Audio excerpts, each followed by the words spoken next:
नमस्ते। अभी जैसे प्रश्न आया है, गुप्ता निशांत जी है, हमारे वीडियोस देखते रहते हैं हमेशा। उसका ये प्रश्न है कि 10% अपनी कमाई का हिस्सा सभी को दान करना चाहिए अच्छे कार्य के लिए। क्या ऐसा धर्म बोलता है? और क्या ऐसा करने से बेईमानी से कमाया पैसा शुद्ध हो जाता है? क्या 10% दान से बेईमानी की कमाई का पैसा का दोष खत्म हो जाता है? क्या 10% ऐसे दान करने से बेईमानी से कमाया पैसा दुख नहीं देता है? व्यापार पैसा कमाने के लिए क्या क्या बात ध्यान में रखनी चाहिए जिस पे वो पैसा शुद्ध कमाई का हो? अच्छा, आपने प्रश्न किया है दान के विषय पर। आपको लगता है कि दान इसीलिए किया जाता है कि बेईमानी का पैसा, ब्लैक का पैसा वाइट में हो जाए। ज़्यादातर लोग इसीलिए दान करते हैं। जनरल शास्त्रकारों ने ब्लैक वाइट का दोनों भेद नहीं रखा है। पैसा पैसा होता है, नहीं वो ब्लैक का होता है, नहीं वो वाइट का होता है। वो थोड़े पॉलिटिशियनों ने इस तरह की व्यवस्था बनाई कि आप जो कमाते हैं उसमें हमारा हिस्सा होना चाहिए। और वो इसलिए क्योंकि मैं पद पर किसी भी तरीके से पहुंच गया हूं, वही केवल उसकी योग्यता है कि किसी भी तरीके से किसी को मार कर, किसी को डांट कर, गधे को बाप कहकर, बाप को गधा कहकर, किसी भी रूप से वो वहां पहुंच गया है, उतने मात्र से वो योग्यता रखता है कि वो हमारे पैसे में हिस्सेदारी निभाए। फिर वो कहीं विदेश भेजता है, चलेगा, वो कुछ भी करता है वो पैसे से, उसको फिर पूछने वाला कोई नहीं है। फिर आप उसको नहीं देते हैं तो वो ब्लैक का हो जाता है आपका। उसका पैसे की कोई फिक्र नहीं है, वो चाहे कुछ भी करे, उसका कोई तकलीफ नहीं। आपका पैसा ब्लैक और वाइट का, ये दोनों भेद अंग्रेजों ने लेकर आया, अंग्रेजों ने किए कि ये पैसे ब्लैक के, ये पैसे वाइट के। अब उससे बचने के लिए लोग कैश का रखने लगे, क्योंकि उससे बचना है। तो दूसरा एक ट्रस्ट एक्ट आया 1951 में, उसमें उन्होंने ट्रस्ट के ऊपर भी अपना हिस्सा जमाया सरकार ने। अब थोड़ी बहुत उसको छूट छाट दी ट्रस्ट को, वो ट्रस्ट को छूट छाट दी तो लोग उसको डोनेशन देने लगे। तो उसको ब्लैक के वाइट के रूप में, ब्लैक के पैसे देकर वाइट के रूप में दिखाना, वो एक चल पड़ा। अब आप भारतीय दृष्टि से देखेंगे तो ये पूरा का पूरा एक विकृत अर्थशास्त्र आपको दिखेगा। सब एक दूसरे के यहाँ का फायदा देखते हैं। दान यहाँ के फायदे के लिए है ही नहीं। इसके लिए आप जब भी दान करें ये ध्यान में रखें कि यहाँ का मुझे कुछ फायदा नहीं चाहिए। दान का कंसेप्ट ही इसलिए था क्योंकि आप अपने कमाए हुए पैसे से ऐसा कुछ कर दो कि जो समाज को, संस्कृति को, धर्म को लंबे समय तक जो अर्थ की जरूरत है वो पूरी होती रहे। और धर्म का जो एग्जैक्ट अर्थ है, आप बार बार धर्म शब्द का उपयोग करते हैं, धारणा धर्म इत्याहुः धर्मो धारयते प्रजा। जो प्रजा का धारण करने का जो दायित्व धर्म का है, वो दायित्व निभाने के लिए जो अर्थ नाम का पुरुषार्थ उसको चाहिए, वो उसको मिलता रहे। इसके लिए अपना दायित्व समझकर जो हम देते हैं पैसा, उसको दान कहा जाता है। अब आप, ऐसा कोई ज़रूरी नहीं है कि वो बेनामी के कमाई से ही कोई देता हो। उल्टा है कि आप यदि गलत तरीके से कमाते हो, आपको मन ही नहीं होगा देने का। आप सही रास्ते पर दे ही नहीं सकते हो। आज लाखों करोड़ों लोग हैं, कितने लोग सही रास्ते पर पैसे को लगा सकते हैं आपको पता है? 0.01% भी ऐसे नहीं है कि जिसका पैसा जैसा शास्त्र में दान बताया है उस तरह से जाता हो। क्यों? चाणक्य का सिद्धांत कहता है कि यदि आप सही तरीके से कमाते नहीं हो, यदि आप सही तरह से अर्जित नहीं करते हो धन को, तो आप कभी भी सही तरह से उसको खर्च नहीं कर पाओगे। ये एक सबसे बड़ा सूक्ष्म अर्थशास्त्र है।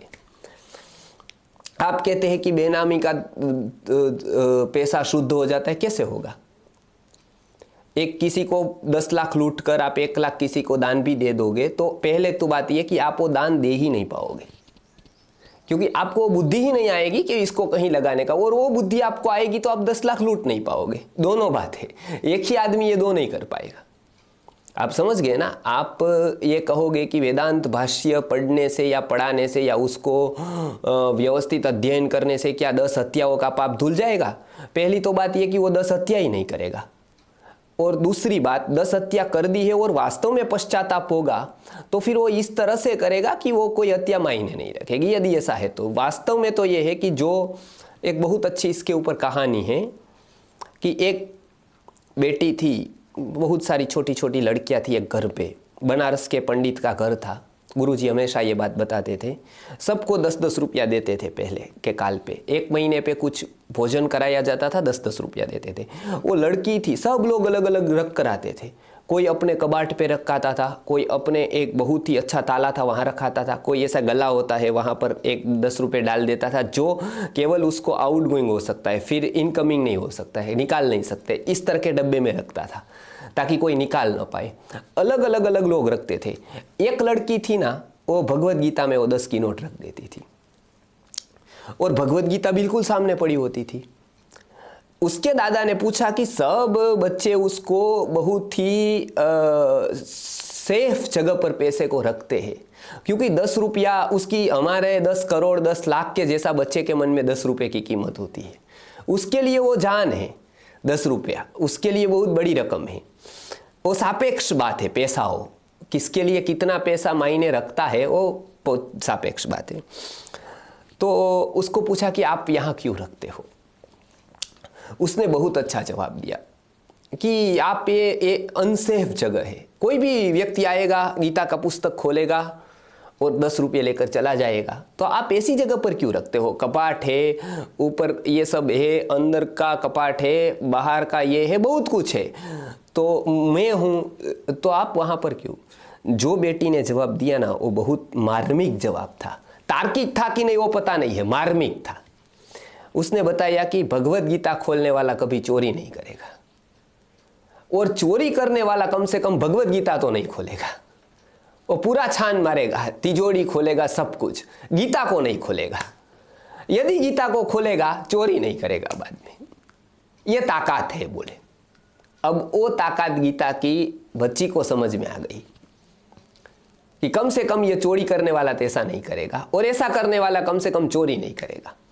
उसी तरह से है कि बेईमानी का है, वो धन से कभी अच्छा कार्य नहीं हो सकता है। उसका एक ठगी का आपने सामान लिया, दूसरा आपको ठग लेगा, दूसरा दान के नाम से ठग लेगा। ऐसे है ही आज कितनी हॉस्पिटलें बन रही है, कितनी स्कूलें बन रही है दान के नाम पर। इसका कुछ फल नहीं है, विपरीत फल है। क्योंकि जिस हिसाब से करुणा का क्षेत्र रहना चाहिए, व्यक्ति के प्रति करुणा होनी चाहिए, हमारी जो व्यवस्था है सर्वभूत हितेरता की, वो होनी चाहिए। वो क्या करते हैं लोग आज धर्म का एक तालाब होता है, उसके ऊपर मत्स्य का उद्योग होता है। आप जो टैक्स देते उससे होता क्या है, उससे मत्स्य उद्योग का पालन होता है, उससे शेयर होते हैं कत्ल खाने के। तो हुआ क्या आपकी कमाई का, आप बताइए क्या हुआ। 50-500 जीव मरे ना आपकी कमाई से। तो कभी भी ये बात याद रखे। दूसरा, कभी भी हरामी का कमाई ऐसा न माने कि हम व्हाइट की कर रहे हैं तो पूरा का पूरा हम ईमानदार है, और हम ब्लैक की कुछ कमाई नहीं कर रहे तो हम पूरा का पूरा, मतलब गवर्नमेंट तो उसकी दृष्टि अलग है, धर्म की दृष्टि अलग है। आप माछी को मारे और उसके ऊपर व्यवस्थित रूप से 20% या 30% जो भी टैक्स है वो दे दे उसको, और मच्छी मारे आप पूरी की पूरी, या तो फिर आप सुअर मारे, या तो फिर आप कोई भी पशु को मारे, बराबर, आप उसके ऊपर टैक्स दे देंगे। गवर्नमेंट आपको गिनेगी कि ये तो पूरा का पूरा व्हाइट का पैसा है, ये आपकी ईमानदारी की कमाई है, आपको कोई नहीं रोक पाएगा। वो आप व्हाइट की बैलेंस एसेट दिखा पाएंगे, गवर्नमेंट कहेंगी कि हाँ ये आपकी मेहनत की कमाई है, ये आपके पैसे है। शास्त्र क्या कहेगा इस पर। शास्त्र कहेगा कि ये पैसे का 1 रुपये का आपको अधिकार नहीं है। किसी को मारने का आपको अधिकार किसने दिया। गवर्नमेंट कैसे दे सकती है अधिकार वो मच्छी मारने का। मछली उसने उत्पन्न की है, मच्छी उत्पन्न करने का वातावरण उत्पन्न कर सकते हम, जीव उत्पन्न करने का वातावरण उत्पन्न कर सकते हैं, लेकिन जीव को उत्पन्न कर सकते हैं क्या।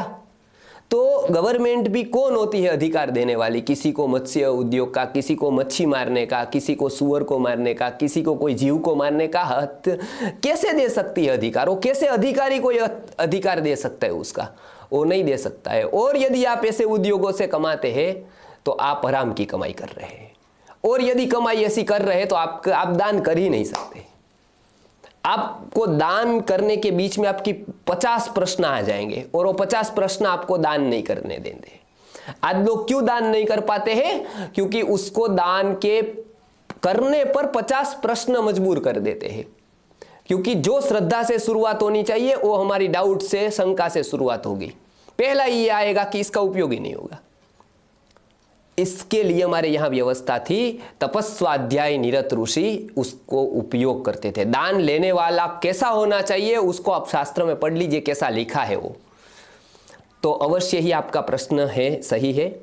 तो ऐसे पैसों से तो दान हो ही नहीं सकता है। कैसे पैसों से दान हो सकता है उसकी बात हम अगले वीडियो में करेंगे। नमस्कार।